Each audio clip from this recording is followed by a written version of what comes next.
Boa noite a todos os nossos alunos do canal Educação, da Secretaria de Educação do Estado do Piauí, alunos da primeira série do ensino médio, que acompanham as nossas aulas nas salas do canal Educação, nos 224 municípios da rede SEDUC, tá?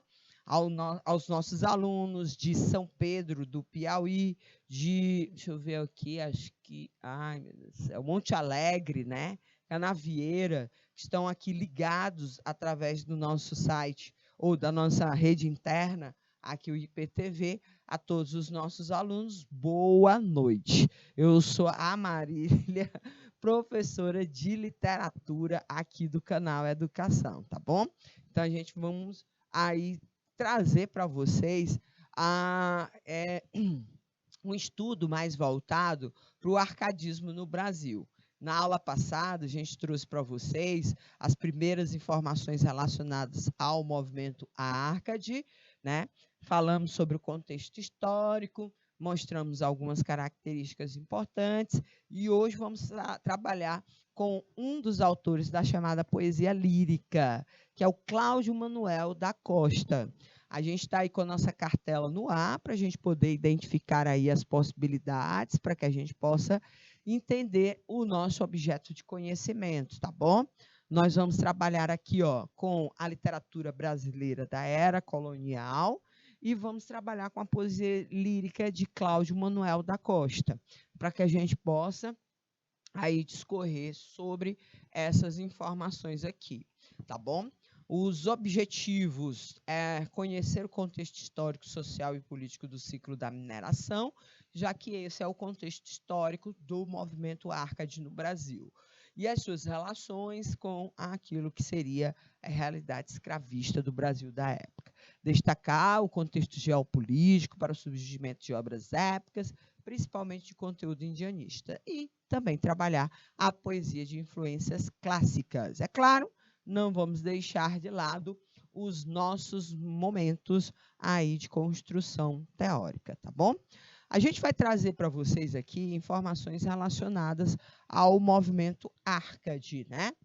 Vamos lá para o Brasil. Em 1768, o nosso poetinha da vez, Cláudio Manuel da Costa, publicou um livro de poemas chamado Obras Poéticas. Foi a primeira obra de um escritor nascido no Brasil com características neoclássicas, né? O neoclassicismo fazia um sucesso danado na Europa. E é claro que os europeus vão influenciar o nosso poeta, que também vai falar sobre momentos prazerosos, como esse da tela, em que o casal brinca, né, à sombra de árvores graciosas, frondosas, num ambiente dedicado aí a esse processo de felicidade plena, né? Trabalhar aí esses recursos que mostram essa felicidade completa desse casal, tá bom? E aí a gente vai poder identificar essas possibilidades aqui dentro da nossa construção. Para a gente poder trazer aqui para vocês, deixa eu ver aqui. O Cláudio Manuel da Costa, como eu disse para vocês, é o autor dessa, ou melhor, é o autor da vez, tá? Nós vamos perceber que aqui, ó, vou voltar aqui dentro dessas manifestações. Nós vamos poder perceber que uma das características importantes aqui desse movimento é trabalhar com a chamada locus amenus, tá?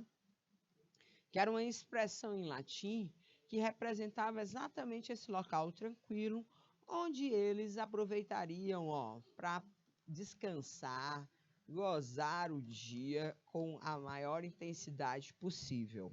O Carpe Diem é também uma outra proposta que os Árcades trouxeram e traziam dentro das suas produções literárias, sempre motivando essas particularizações dessas informações. Então, a gente vai poder encontrar, ó, todos esses projetos aí importantes de literatura, tá bom? Cláudio Manuel da Costa, nosso poeta aí, introdutor do movimento no Brasil. Foi com a obra dele, em 1768, que nós vamos encontrar o início da literatura Arcade no Brasil. Quem foi Cláudio Manuel da Costa? Um intelectual. Olha, se você pegar bem aí, a gente lembra vocês que esses caras faziam parte de Arcádias, né? As Arcádias eram grupos em que os intelectuais se reuniam para discutir a literatura que eles produziam, já que, por serem intelectuais, pessoas dadas às letras, aos estudos, se destacavam não só nas filosofias, como também na produção de texto. Escritor, advogado, jurista brasileiro, foi o primeiro a ser preso durante as prisões dos traidores pela Inconfidência Mineira. O governador Cunha de Menezes, né, havia descoberto, principalmente em torno daquilo que seria a participação desses representantes da sociedade brasileira, que na época também era considerada sociedade portuguesa, que era o advogado e também comerciante, um dos homens mais ricos que vivia na cidade de Vila Rica, né? Cláudio Manuel da Costa, o chefe do bando.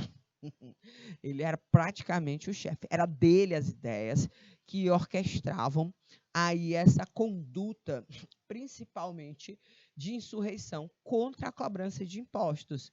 E era uma das coisas que ele mais não gostava de fazer, era pagar os impostos para Portugal. Então, gente, a gente sabe que os estudiosos dizem que o movimento aí da Inconfidência foi um movimento elitista, tá? Quem se insurgiu contra a coroa portuguesa foram os mais ricos homens da cidade de Vila Rica, entre eles Cláudio Manuel da Costa. E aí, olha, mesmo assim, participando da Inconfidência Mineira, foi o primeiro a ser preso. Segundo consta, os biógrafos produzidos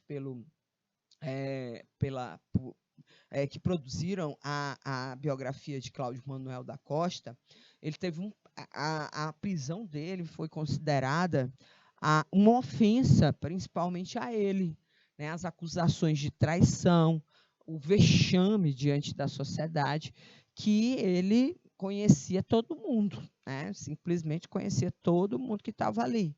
E aí, segundo consta, 24 horas depois da sua prisão, ele foi encontrado misteriosamente enforcado em sua cela. Tá? Esse suicídio pode também ter sido uma queima de arquivo, né? Até porque, gente, era ele o cara que conhecia todos os trâmites dos minérios, né? Quando a gente vai encontrar, ele também conhecia tudo aquilo que acontecia de legal e ilegal conduzido pelos portugueses aqui no Brasil, principalmente pelos administradores. Mas, mesmo assim, foi lembrado na Academia Brasileira de Letras, é dele o primeiro nome aí que coloca-se na cadeira de número 8 da Academia Brasileira de Letras. Tá? Estudou filosofia no Colégio dos Jesuítas e também na Universidade de Coimbra.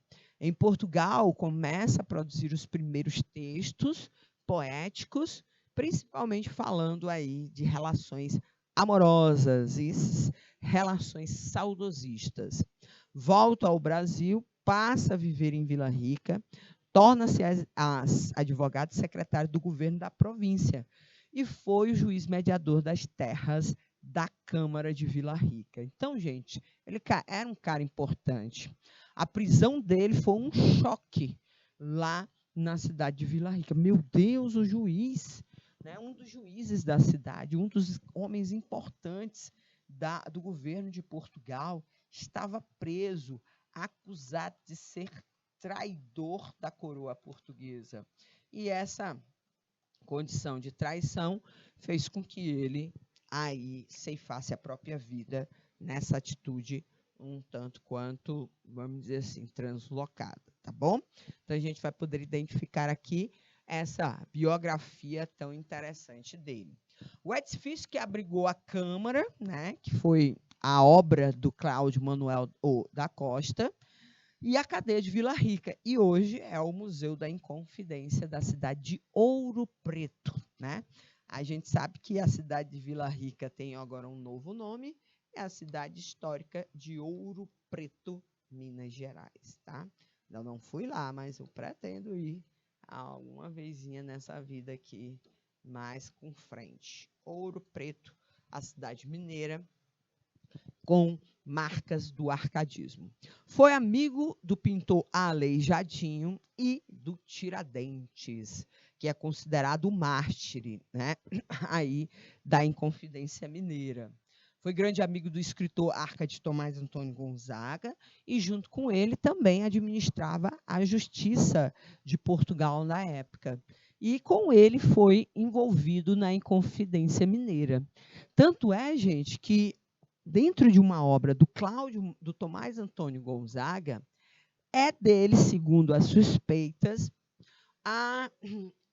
o nome falso, ou a referência do nome falso, utilizado pelo Tomás Antônio Gonzaga em suas cartas chilenas.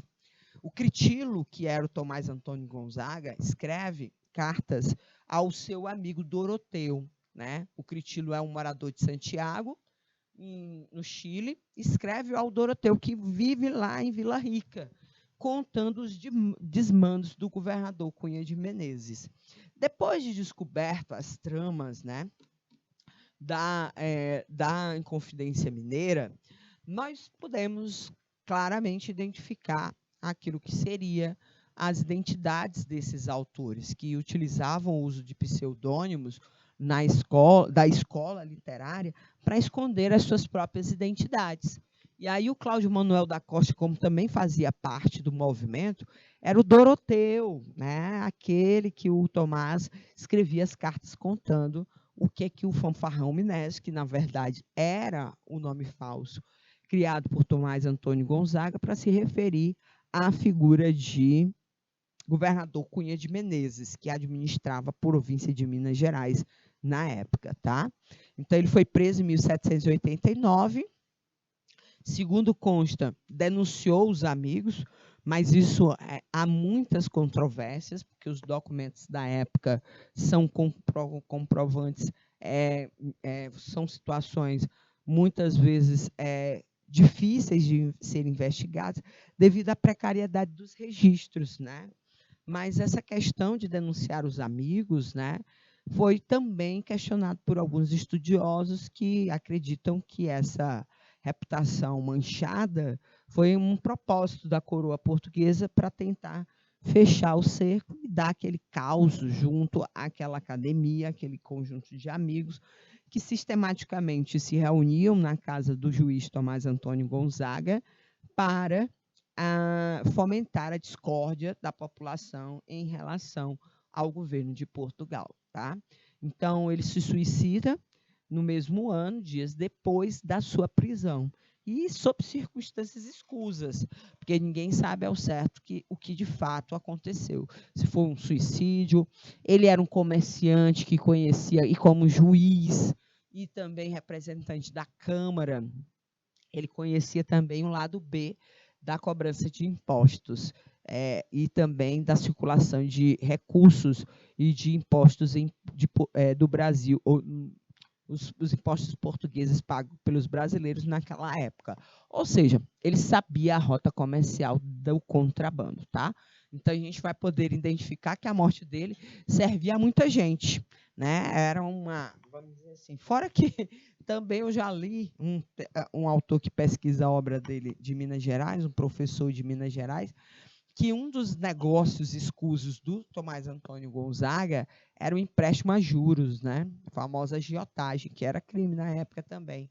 E aí era aquela coisa que as pessoas mais que gostam de pedir dinheiro emprestado mais querem, é a morte do agiota, né? Coitado.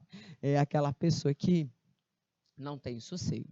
As principais obras de Cláudio Manuel da Costa são obras que refletem a sua característica, né? Um produtor de sonetos que tenta aprimorar a sua escrita para mostrar a sua intelectualidade. Teve uma obra que ele deixou inacabada, até por conta dessa situação aí de vida que acontece com ele, que é Vila Rica.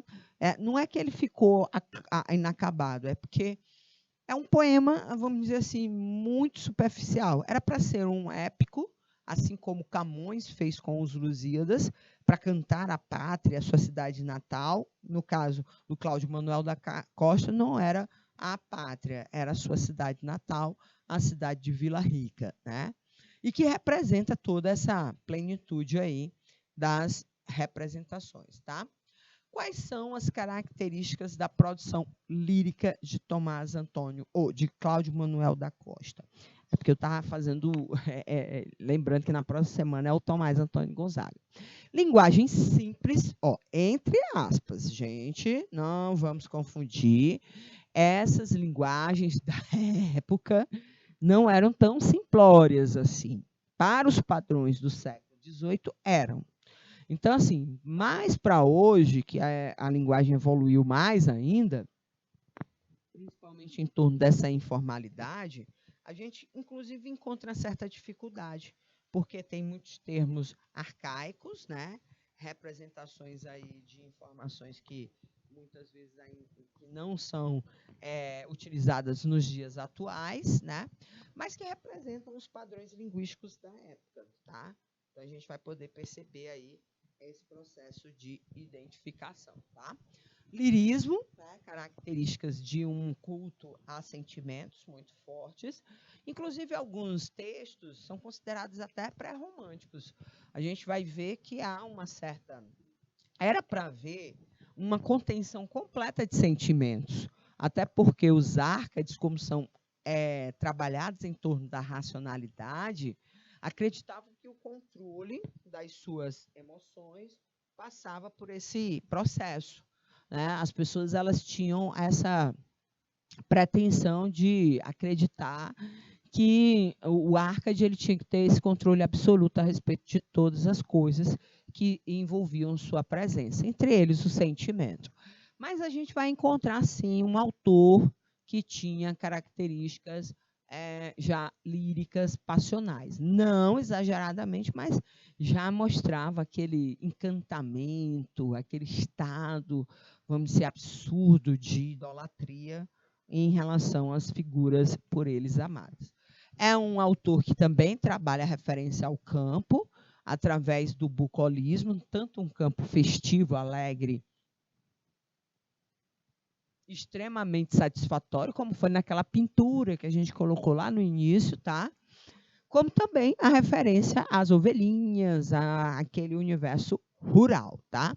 E a natureza, principalmente as montanhas da cidade Vila Rica, não, a elas ele dedica um afeto especial, tá? O pseudônimo que ele adota em suas poesias é Clauceste Saturnio. O pseudônimo que é dado a ele é o do Doroteu, lá da obra Cartas Chilenas, tá? Mas ele assume a postura do Clauceste Saturnio, ele é esse poeta que amava a musa Nise, né? Nise é uma musa da mitologia clássica e também representa aquela outra característica que os árcades amavam, que era a retomada dos valores clássicos. Então, usa pseudônimos, usa termos clássicos, ó. Aqui, retomada do clássico. Espera aí, eu vou apagar aqui, que está muito feio aqui esse negócio. Deixa eu apagar aqui, vou botar aqui a canetinha, marca-textos, é mais fácil. Retomada do clássico. E como é que a gente retoma o clássico? Com a presença da mitologia, tá bom, gente? Ó. Então, a gente vai poder identificar esses aspectos aí. A musa da floresta, a Nise, é a sua representação desses elementos aí que voltam, tá? Vamos lá, gente. Vamos ver aqui a presença desses termos clássicos dentro da produção de Tomás Antônio Gonzaga. Sou pastor, não te nego. Os meus montados são esses que aí vês. Vivo contente ao trazer entre a relva florescente a doce companhia dos meus gados. Ali me ouvem os troncos namorados, em que transformou a antiga gente. Qualquer deles o seu estrago sente, como eu sinto também os meus cuidados. Vós, ó troncos, lhes digo que algum dia firmes vos contemplastes e seguro nos braços de uma bela companhia. Consolai-vos comigo, ó troncos duros, que eu alegre algum tempo assim me via. E hoje os tratos de amor choro perjuros. Olha aí, gente, a poesia do Tomás Antônio Gonzaga, tá? Ou Cláudio Manuel da Costa. Vamos lá. A gente consegue visualizar muita coisa aqui, gente, ó. Vamos para as nossas referências. Pastoralismo está aqui. Os meus montados, ó, outra coisa também, gados, né? Ele coloca aqui, deixa eu ver quem mais que a gente possa identificar. Então ele diz, ó, não te nego, os meus montados são esses, que aí fez. Vivo contente ao trazer entre a relva florescente as doces companhias dos meus gados. Aqui a gente tem uma outra característica também. Viver contente é viver carpe diem, feliz ao lado dessa natureza, né? E aí a gente vai observar que ele diz, ali houve os troncos namorados em que se transformou a antiga gente. Qualquer deles o meu estrago sente, como eu sinto também os meus cuidados.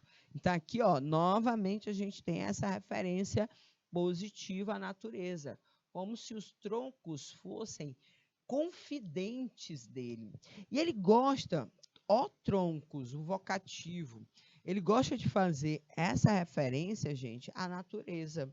Ou seja, uma das características que a gente vai encontrar é que o Tomás Antônio Gonzaga constrói diálogos com a natureza, tá? Dialoga mesmo, conversa mesmo com eles aí, como se eles fossem os seus mais sinceros amigos. São sinceros porque é aquele amigo que não responde nada, né? Só concorda com tudo que eles veem. E ele não se cansa de dirigir-se a eles, tá? Ó, troncos duros, sempre que eu alegre algum tempo, assim me via. Hoje os tratos de amor choro perduros. Os tratos de amor. E outro detalhe aqui, gente, ó, amor, professora. O que é essa referência aí é com o A maiúsculo, é ao Cupido. Escrevi errado aqui, vou apagar aqui, gente. É ao Cupido, tá, gente? E o Cupido seria essa referência aí a essa figura sentimental, tá bom? Então, a gente vai poder identificar todas essas características nesse soneto aqui, como se ele tivesse, ó, não do lado da amada, mas da natureza dele, em que ele mostra toda essa sua admiração, tá bom? Vamos para a nossa atividade? Vamos lá. Vou pedir aqui 3 minutinhos para os nossos alunos aí pensarem um pouco nessa primeira atividade para que a gente possa identificar as características. Ler, discutir com os colegas e com o professor que está acompanhando vocês e também utilizar o chat aqui, tanto do YouTube quanto o chat do IPTV, da nossa rede interna, para poder dialogar comigo aqui em Teresina, tá bom? 3 minutinhos.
Ok, gente, vamos lá, olha. Este é o rio, a montanha é esta.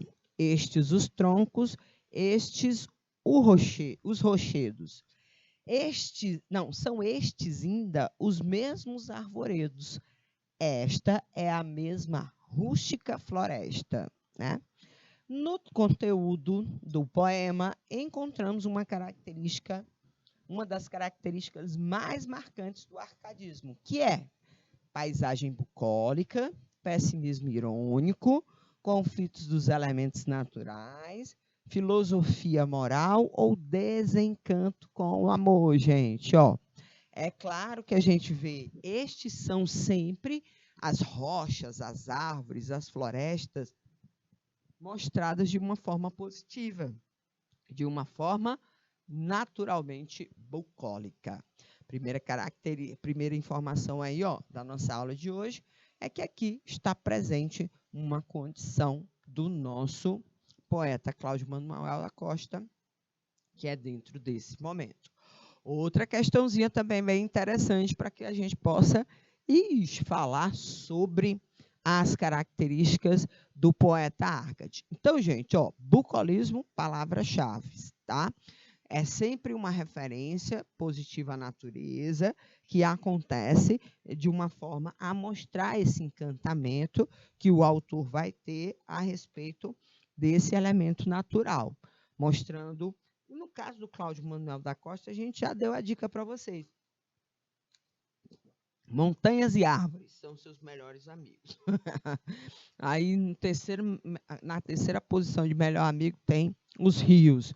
Mas sempre as montanhas e as árvores são sempre citadas na poesia do juiz lá da cidade de Vila Rica, Cláudio Manuel da Costa. 2 minutinhos aqui para você ler e responder a questão de número 2, gente.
Vamos lá, gente. Na segunda questão, temos também um trecho de uma poesia de Cláudio Manuel da Costa. Destes penhascos fez a natureza, o berço em que nasci.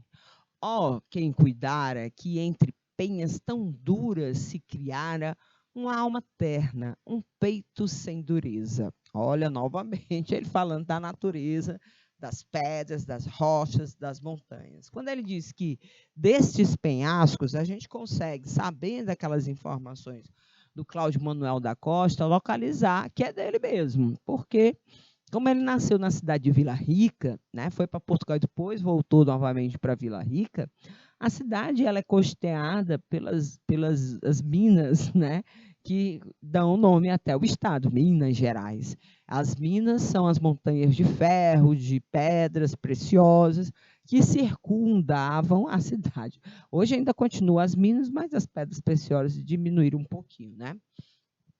Que circundavam a cidade de Vila Rica. Então, quando ele fala dessas penhas, né, que são os penhascos, né, ele fala diz assim, ó, destes penhascos, ou seja, dessa região montanhosa eu nasci. E aí quem imaginava que entre essas pedras se criaria alguém tão. Aí ele se elogia, né, gente? Com uma alma tão terna, né, com um peito tão puro como o dele, né? Cláudio Manuel da Costa mostra essa intenção aí, né? Modesto, rapaz, né? A característica presente no texto sublinhado da poesia acima é áurea medíocritas. Professor, o que é áurea medíocritas? É exatamente a alternativa que você deve marcar como certa, viu, gente? Por quê? Áurea medíocritas é alma terna, alma pura, alma sem mediocridades. E é isso exatamente que ele prega, né? Que ele não tenha nenhum sentimento ruim, porque ele nasce em meio a uma situação tanto quanto pesada, mas ele tem aí a sua construção impiedosamente elevada, né? Então ele vai trabalhar com a áurea medíocritas. O cultismo faz parte do barroco, não é uma característica do nosso arcadismo. Ideias iluministas, não deixa de não ser o áurea medíocritas, uma ideia que veio dos iluministas, porque os iluministas eram os caras que se consideravam aí mais puros, mais iluminados aí. Mas necessariamente seria o clichê Arcade áurea medíocritas, tá? Então, alternativa correta, letra A.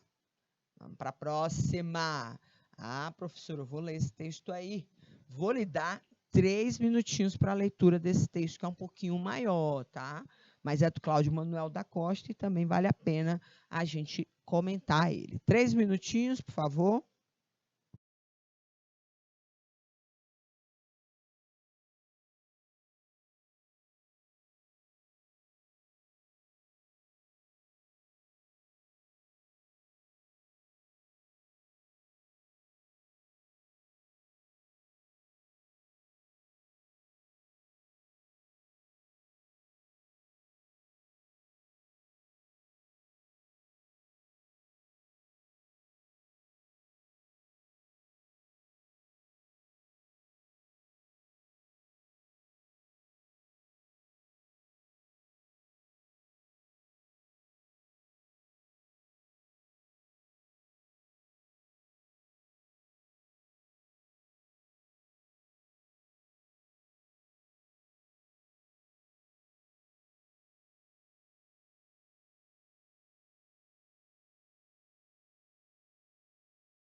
Gente, ó, quem deixa o trato pastoril amado pela ingrata civil correspondência ou desconhece o rosto da violência ou do retiro à paz não tem provado. Que bem é ver nos campos transladado, no gênio do pastor o da inocência, em que mal é no trato e na aparência ver sempre o cortesão dissimulado. Ali respira amor, sinceridade. Aqui também a traição, seu rosto encobre. Um só trata a mentira, o outro a verdade. Ali não há fortuna que se só sobre. Aqui, quando se observa, é variedade. Ó ventura do rico, ó bem do pobre. Bom, gente, o que é que a gente vai poder identificar aqui nesse trecho de poema de Cláudio Manuel da Costa? O poema aborda a oposição entre guerra versus paz, né? Rico versus pobres, cortesão versus pastores, perversidade versus inocência, ou realidade versus romantismo, né?